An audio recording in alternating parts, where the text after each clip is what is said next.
Assalamualaikum warahmatullahi wabarakatuh. Perkenalkan, saya Firda Fahriana dari Pendidikan Geografi 1A.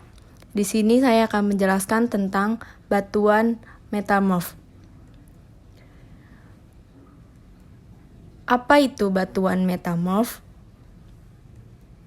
Batuan metamorf atau malihan adalah batuan hasil ubahan dari batuan asal, batuan beku, dan batuan endapan akibat proses metamorfosis.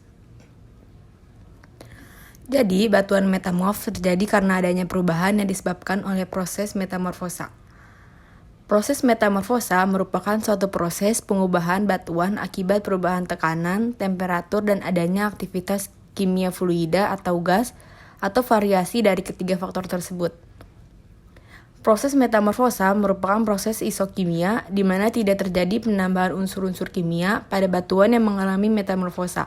Temperatur berkisar antara 200 cc sampai 800 tanpa melalui fase cair.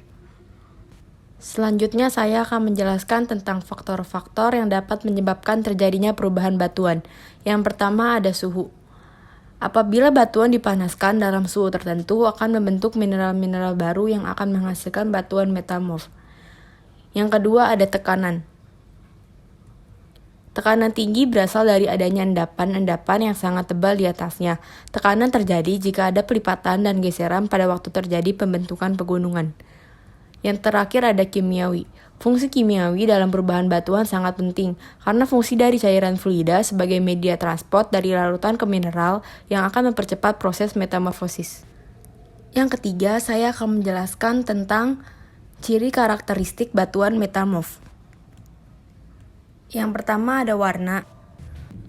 Karena proses metamorfisme yang beragam dan berbeda mengakibatkan warna bervariasi, mulai dari feldspar, kuarsa, dan mika. Feldspar berciri khas adanya belahan pada warna batuan.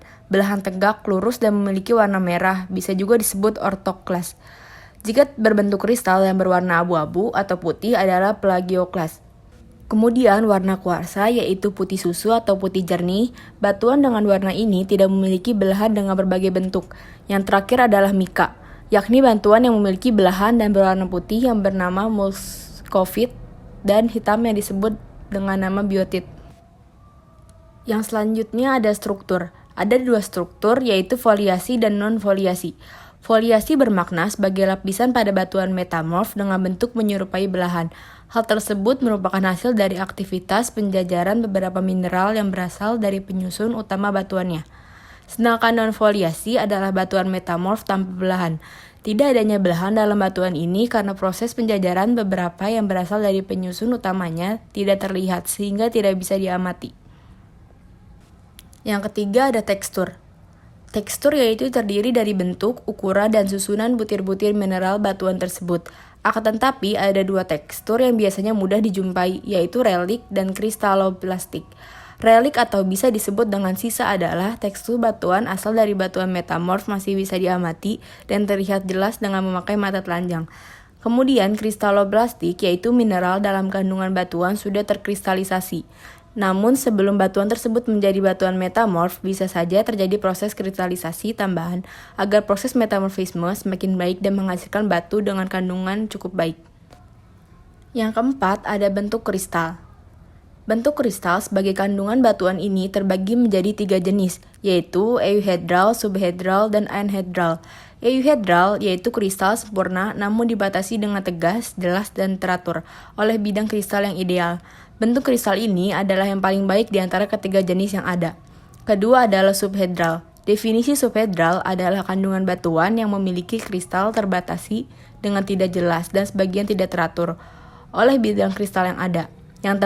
Yang terakhir yakni anhedral. Anhedral adalah kristal yang dibatasi oleh bidang kristal dengan sifat tidak teratur. Yang terakhir ada komposisi mineral. Mineral yang mendukung proses metamorfisme antara lain garnet, andalusi, kyanit, silimanit, dan strauroli. Mineral yang berfungsi sebagai pembentuk batuan metamorf disebut dengan mineral metamorfik.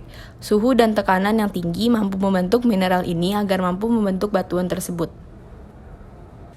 Yang selanjutnya saya akan menjelaskan tentang klasifikasi jenis batuan metamorf.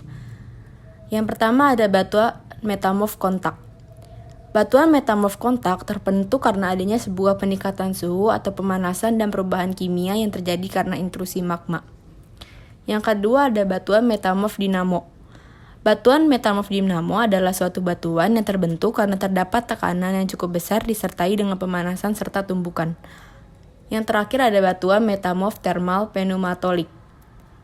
Batuan metamorf thermal pneumatolik adalah suatu batuan yang terbentuk karena terdapat zat-zat tertentu memasuki batuan yang pada saat itu sedang mengalami sebuah proses metamorfosis batuan. Yang terakhir ada contoh batuan metamorf. Di sini kita bisa melihat yaitu ada batuan marmer, batu sabak, batu ganes, batu kuarsit, batu sekis, batu milonit, batu serpentinit, dan batu filit. Sekian penjelasan materi batuan metamorf dari saya. Terima kasih bagi yang telah menonton dan semoga bermanfaat.